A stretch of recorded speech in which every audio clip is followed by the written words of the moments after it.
Welcome to the Online Digital Marketing Podcast. We'll be discussing marketing strategies, trends, and tips that will help your business succeed in the digital age. Every episode, we'll be interviewing industry professionals and providing valuable insights on how to leverage digital tools for maximum engagement and ROI.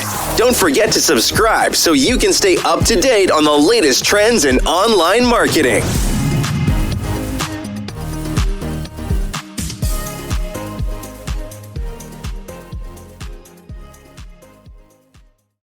So I want you to imagine waking up, right? You're pouring your morning coffee, you sit down at your desk, and you realize your business's front door has just completely vanished overnight.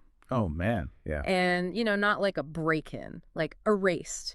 You check your phone, there are no calls coming in, you check Google Maps, and your business simply does not exist anymore. It is, it is the absolute definition of a modern business nightmare. Yeah. You go to sleep as this, thriving local staple in your community, and you wake up as a literal digital ghost. Right. And honestly, the most terrifying part of the whole thing is just the sheer silence of it. Yeah, 'cause the terrible thing about a physical disaster, like say a flooded showroom or I don't know, a fire in the kitchen is, well, the cleanup is awful, but at least your community knows exactly why you're closed. Exactly, yeah. They can physically see the fire trucks. Right. But you step into the world of local search visibility, and this disaster is, it's completely invisible to you until the revenue just abruptly stops. Yep, it's a silent killer for local businesses. So welcome to the deep dive, everyone. Today, our mission is to unpack a really intense stack of notes and this highly detailed 2026 PDF guide we've got, all about recovering a suspended Google business profile. It's a dense read, but so important. Super important. We are going to give you a clear step-by-step survival guide to getting your business back on the map.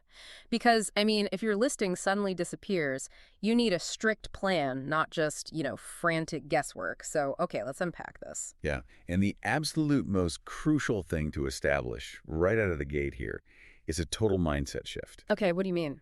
Well, if you are listening to this right now and you've currently got this, massive red suspended banner at the top of your screen, your heart is probably pounding out of your chest. Absolutely. Total panic mode. Right. It feels like an emotional attack. It feels deeply personal, almost like Google has suddenly decided you just aren't a real business anymore. Which is incredibly insulting when you're working 80 hours a week. Exactly. Yeah. But if we look at the source material, a suspension is not a judgment on your character. It's not about your work ethic or your business model. It's purely mechanical, right? Entirely. Yes. It is simply a very strict compliance review by Google's automated systems. And these systems, they're designed with really one primary goal, which is to verify data and protect the integrity of local search for the end user. Right. The person actually searching on their phone. Exactly. They're literally just algorithms sweeping billions of data points, and they're looking for absolute indisputable evidence that your digital data matches physical reality. That actually makes sense when you consider the sheer, insane scale Google is dealing with globally. Oh, the volume of data is just incomprehensible, yeah. But, before we can actually fix the problem, we really need to understand the specific kind of injury the profile has sustained, right? Yes. The diagnosis is everything. Because I was looking through the notes, and I initially just assumed, a suspension meant you were completely dead in the water, just gone. A lot of people think that, yeah. Wait, so is a suspension always a complete death sentence for your online presence? Or are there varying degrees of being in the doghouse with Google? There absolutely are degrees. Right. And diagnosing which one you are currently suffering from dictates your entire recovery strategy. Okay. The sources detail a very important distinction between two primary types of algorithmic penalties.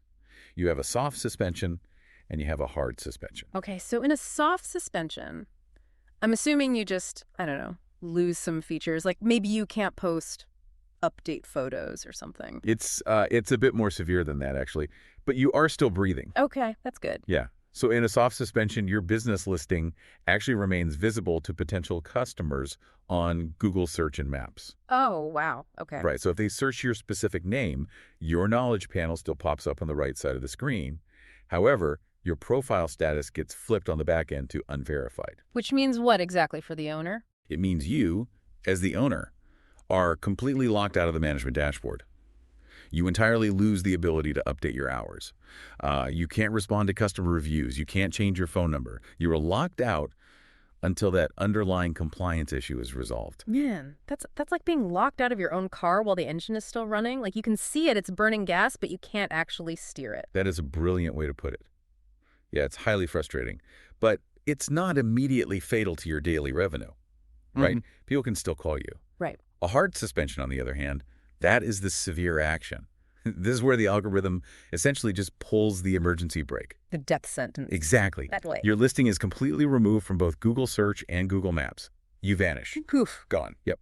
Your local search visibility is entirely cut off, which means all those incoming calls, the map directions, the organic foot traffic, it all stops immediately. Oh, okay. So a hard suspension means Google fundamentally distrusts my actual existence. Pretty much, yeah. Which is crazy because, like, I'm a real business. I pay my local taxes. I serve my actual customers.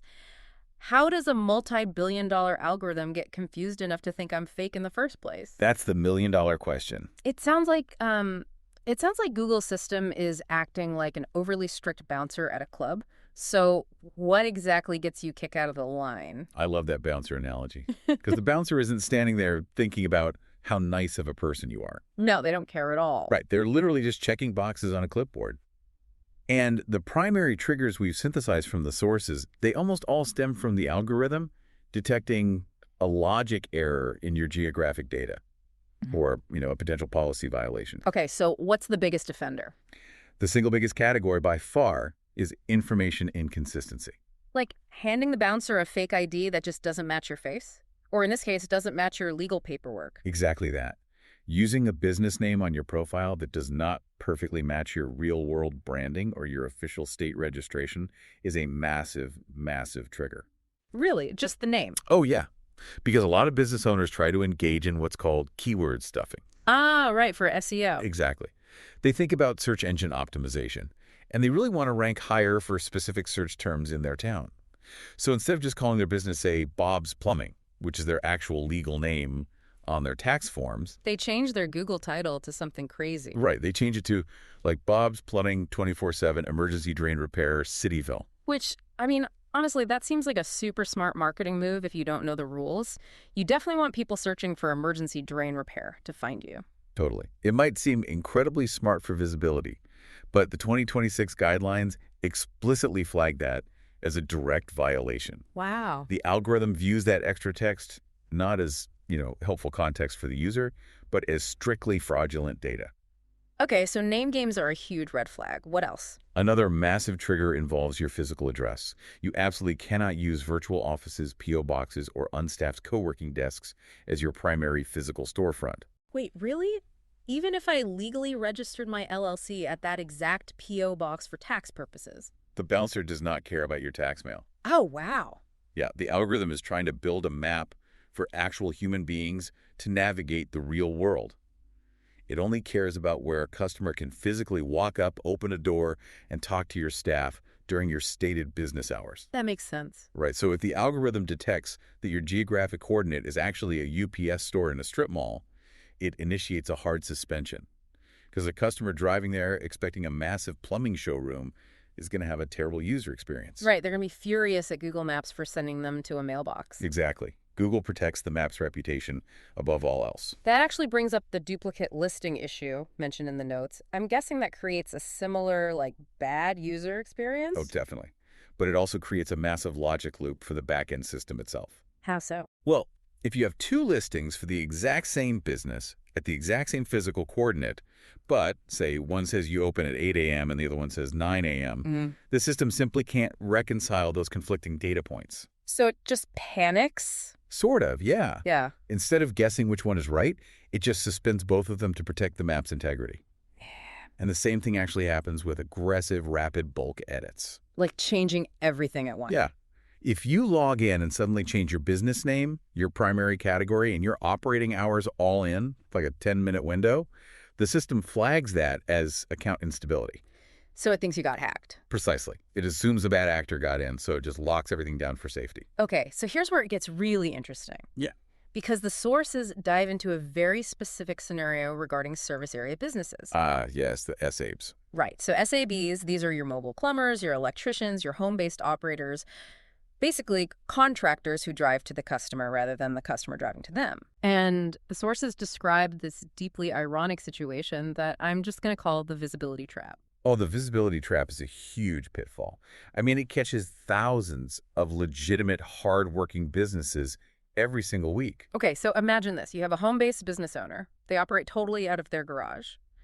And they really want more local city search visibility. That's right. Naturally. So they decide to publish their private home address on their Google business profile. They're sitting there thinking, well, if I put my pin on the map, I'll definitely rank better in my own neighborhood. But this exact tactic is a fatal error, right? It is entirely fatal, yeah, because it blatantly violates Google's incredibly strict privacy and storefront rules. How so? The policy explicitly states that if you do not have permanent fixed signage, on-site staff, and consistent customer-facing hours at that specific location, Which a house obviously doesn't have. right, then you are strictly required to clear the address field and hide your location completely. You must set up a service area instead. So by trying to be more visible and, proudly putting their house on the map, they literally trigger a hard suspension and get completely erased. Exactly. And what's fascinating here is that if you look at the mechanics of why, the algorithm is simply enforcing a literal, rigid interpretation of a physical storefront versus a delivery-based service. It's just following the rules it was given? Yeah, the algorithm doesn't hate home-based businesses. It's programmed to protect that end consumer we talked about. If a user relies on Google Maps to navigate to your address expecting a retail counter, Right.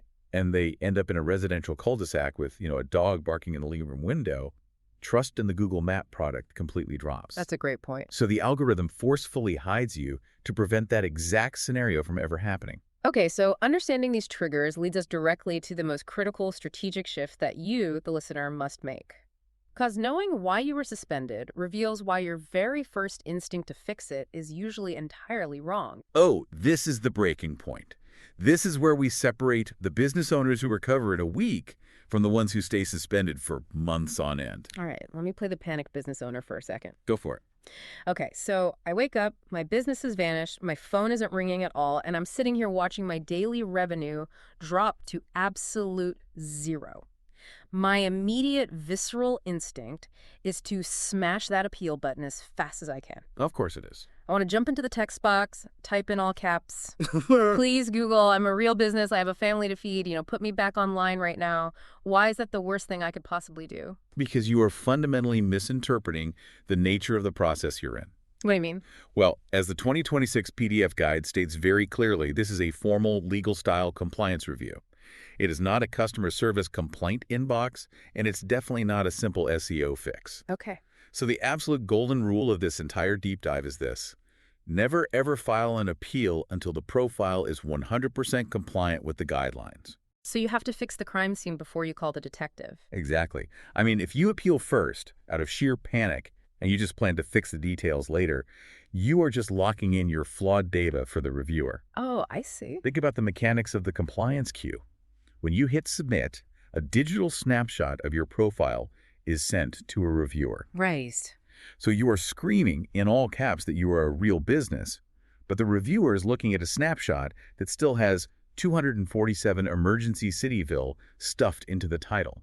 No. And the address is still actively pointing to a P.O. box.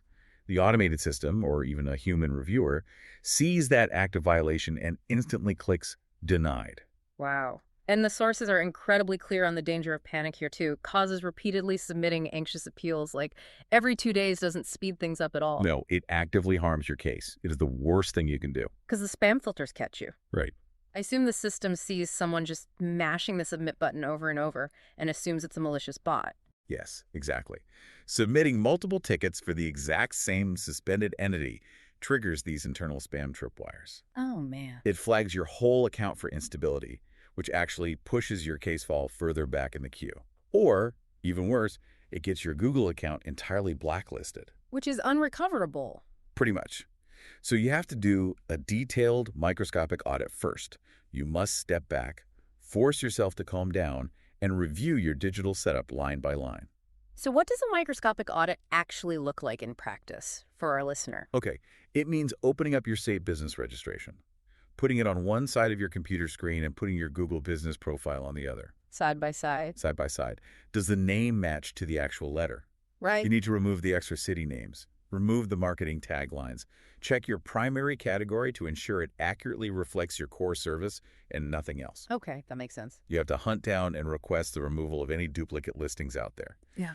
And if you are that home-based service area business we just talked about. The visibility trap, people. No. Yes. Yeah. You must go into the dashboard and physically toggle the setting to clear and hide your address before you ever even look at that appeal button. Okay, so we're essentially preparing for a digital court case here. That's a great way to think about it. We've cleaned up our profile. It's pristine. We're wearing our best digital suit. Now we actually have to prove our identity. So what exactly constitutes Exhibit A for the Google judge? Well, the sources explicitly define what they call the gold standard of evidence. The gold standard. Okay. Right. To prove your legitimacy, Google reviewers are not looking for your marketing materials. They don't care about your flyers. They're looking for official, state, or utility-level documents. Which means what exactly? This means official business licenses, localized utility bills, state tax records, and formal signed lease agreements. Okay, so a handmade invoice from my QuickBooks account or like a screenshot of my really bustling Facebook page isn't going to cut it. Not even close. Those are completely self-generated. You could make those in 5 minutes. True. The algorithm demands documents that are inherently difficult to forge and that require strict third-party identity verification to establish in the first place. Right, like a utility company checking your credit. Exactly. A piped water bill or an electric bill is physically tied to infrastructure at a specific latitude and longitude. Oh, that makes sense. But what about a cell phone bill? A cell phone bill, however, can be routed anywhere in the world, which is exactly why the sources note that cell phone bills are very often rejected as proof of location. Wow, okay. And here's the brutal catch to all of this.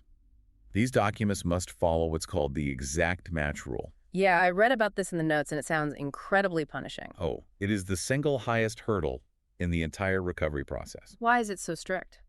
Because the mechanics of the review process often involve optical character recognition OCR software. So a robot is reading it. Yes. This software is scanning your uploaded documents before a human reviewer ever even lays eyes on them.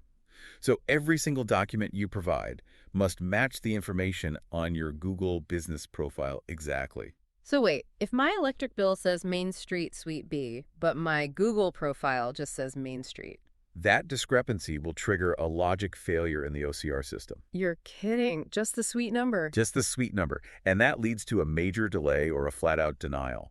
Even minor name variations, like having LLC on one paper and LLC with periods on the profile. Seriously? Yes. Or an abbreviation like Saint versus spelling out street. That can completely trip up the automated gates. Man, it's literally a character-by-character matching game. It really is. Okay, so once you actually have those perfect, exact match documents gathered, the sources highlight a very specific, incredibly high-stakes detail about the submission process itself. Oh, the 60-minute window? The 60-minute window.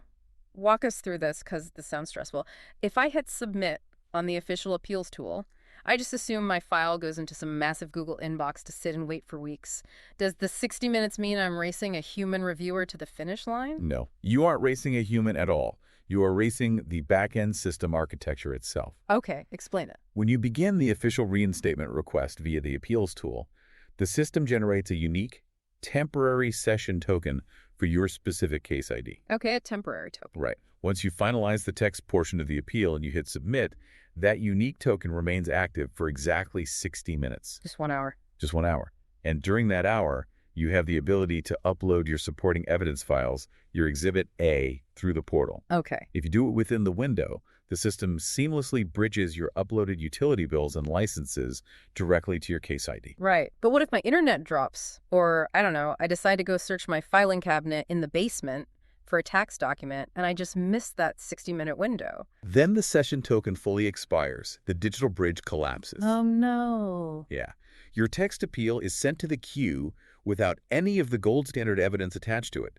The system literally cannot append those files to your profile ID after that window closes. That is awful. And an appeal reviewed without official attachments is almost guaranteed to result in a swift denial. That is intensely stressful. So the main takeaway for the listener is very clear. Have all your exact match files saved directly on your desktop, ready to drag and drop before you even open the appeals tool. 100%. Do not go looking for paperwork after you hit submit. So what does this all mean for timelines? Say a business owner does everything right. They clean the profile, they upload the perfect documents in 59 minutes. When do they get their map pin back? Well, this is where you really have to manage your own expectations and just buckle in. The sources say you should expect a standard wait time of 1 to 3 weeks. Weeks? With no incoming Google Map traffic? Yes. Weeks. And if your business happens to fall into a highly spammed category like, say, garage door repair, locksmiths, or personal injury law. Oh, right, the spammy ones. Exactly. Or if you just have a really complex multi-location business with messy address histories, the queue can actually take even longer. So what are you supposed to do in the meantime? During this time, the absolutely most important thing to do is nothing. Nothing. Do not submit a second appeal. Right, because of the spam filters. Exactly. Keep your primary website and your social media active. Rely on your voice receptionists and your AI chatbots to capture whatever direct leads you can. But regarding Google, you literally just have to wait out the review. Okay, let's explore the total nightmare scenario here. What's up? Let's say you follow this guide perfectly. You cleaned your profile. You gathered the piped water bill. You uploaded it perfectly in the 60-minute window. You waited 3 agonizing weeks. And you wake up to an email saying, denied. Yeah. It happens. Is it game over? Do you just close up shop because the algorithm said no? No, you don't. A denial is not a permanent ban from the Google ecosystem. Okay, that's a relief. Yeah. It doesn't automatically mean your business is permanently blacklisted. Yeah. The sources emphasize that a denial usually just means a simple failure of evidence. Meaning what? It means your submitted documents just didn't sufficiently prove to that specific human reviewer or that specific OCR scanner that your digital footprint strictly matches your physical reality. So what's the actual next move then? Do I just immediately appeal again? You do not appeal again immediately. Yep. No. It's time for a microscopic reevaluation. Back to the drawing board. Exactly. Yeah. You have to compare your profile line by line against your official docs all over again. You are looking for the absolute tiniest inconsistencies that you missed the first time around. Like the LLC thing. Exactly. Is there an outdated phone number listed on a state tax certificate? Is there a variation in a suite number? And if you are genuinely stuck, the sources strongly recommend consulting the official Google Business Profile Help community forums, or, honestly, even scheduling a discovery call with a localized SEO professional. Because doing it yourself didn't work. Right. Because submitting a second-week appeal with the exact same messy records will just dig the hole deeper. It's really interesting you mentioned getting outside professional help, because the 2026 PDF guide includes a very stark warning about the exact kind of help you should not use during this crisis. Yes, he does. It highlights the profound danger of relying on AI. This is perhaps the most crucial warning for operating in the modern digital landscape. The guide says to be incredibly careful using AI tools like, large language models to suggest listing updates or to actually write your appeal text. Yep. It says automation simply doesn't understand Google's strict policy context. I mean, it feels like letting an autopilot land a commercial plane in a Category 5 hurricane just because it technically knows the mechanics of flying. That is the perfect way to contextualize it, actually. Yeah. Right, because the autopilot doesn't understand the nuance of the actual storm. Exactly. Think about how an AI language model is trained in 2026. Okay. It is trained to heavily optimize text for maximum engagement, maximum persuasion, and search engine visibility. It wants to sell things. Right. So if you ask an AI to, quote, fix your Google business profile description, it might suggest adding a dozen localized keywords to boost your SEO. Completely unaware that doing so literally violates the core Google guideline against keyword stuffing, which is exactly what caused the suspension in the first place. Precisely. It's a total trap. While automation is incredible for daily efficiency, writing emails or whatever, the Google compliance queue is a rigid, legalistic environment. Right. A human reviewer at Google is looking at your profile through a strict policy lens, not a marketing lens. They don't care how catchy your description is. They don't care at all. Mm-hmm. So if you use AI to generate updates or draft your appeal text, you must review every single suggestion by hand to ensure it actually complies with the physical reality of your business before it goes live. That is such a good warning. Okay, so let's say the storm finally passes. Hopefully. We finally win the appeal. The profile is restored, the map pin is back, the phones start ringing again, thank God. Best feeling in the world. Right. How do we ensure we never, ever have to go through this 60-minute window of terror ever again? Well, recovery is only half the job, really. Long-term protection is all about maintaining pristine consistency. Okay. The sources highly, highly recommend creating an internal master file for your business. Like a digital vault. Yes, a simple permanent folder on your desktop containing your business license, your lease, your utility bills, maybe some high-resolution storefront photos showing your permanent signage, and your ownership details. So if a well-meaning employee or, I don't know, the algorithm ever questions your legitimacy again, you aren't frantically digging through filing cabinets. Exactly. You have the exact match proof ready to just drop into that 60-minute window in 5 seconds flat. That's incredibly smart. It saves so much panic. And having those on hand also prevents, new marketing agencies you might hire from making bad edits that contradict your master file. Because you can just hand them the file and say, use only this data. Exactly. And speaking of edits, you really need to make them slowly going forward. Yeah, no bulk updates. Right. If you legitimately need to update your holiday hours or change a subcategory, just do it one field at a time, maybe space it out over a few days. So it looks organic. Yes, because rapid bulk changes look exactly like account hijacking. And finally, you absolutely must ensure absolute consistency across all your web citations. Okay, just to clarify for the listener, when we say web citations, we're really talking about everywhere else your business is listed online, right? Like your Yelp page, your Better Business Bureau profile, local Chamber of Commerce directories, things like that. Yes, all of those digital footprints, your local SEO directories, and honestly, even the scripts used by your voice receptionists or your chatbots on your website, they all need to use the exact same business identity. So it all has to match. Completely. If your official website says Bob's Plumbing, but your Yelp directory still says Bob's Plumbing Cityville, and then your AI chatbot answers the phone with some third variation. Algorithmic trust drops. Incredibly fast. The data sweeps will catch that fragmentation eventually, and you'll be right back in the suspension queue. Man, okay, let's bring this all together. If you're out there listening and your digital front door vanishes today, here is your actual survival guide based on everything we've talked about. Let's hear it. First, diagnose the suspension. Is it a soft suspension where you're locked out or a hard suspension where you are completely erased? Right. Second, understand the triggers, especially if you're a service area business caught in that visibility trap of showing your home address. Very important. Third, the golden rule. Fix all compliance issues before you appeal. Never panic spam the appeal button and trigger those bot filters. Absolutely never. Fourth, gather your gold standard exact match document state and utility level only, and make sure you hit that strict 60-minute upload window so the system can actually bridge your files. The ticking clock. Right. And finally, maintain a pristine master file so you never get locked out again. It is a rigorously unsympathetic process, I know. But treating it like a calm, paperwork-driven compliance task rather than, an emergency marketing problem is what dramatically improves your odds of a swift recovery. It's a lot to take in, honestly, but it really gives you back your control. It does. And, sitting with all this material, synthesizing these recovery steps, it actually leaves me with a really fascinating paradox to mull over. Oh, what's that? Well, think about the business landscape of 2026. Okay.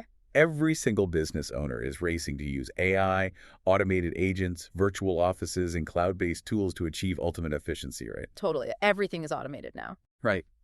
We live in this era of infinite, frictionless digital flexibility, where a business can seemingly exist entirely in the ether. Yeah, you don't even need a real desk anymore. Exactly. Yet, Google's hyper-strict, manually verified algorithmic standards are actually forcing businesses to become more traditionally bureaucratic. Oh, wow. I see what you mean. Yeah.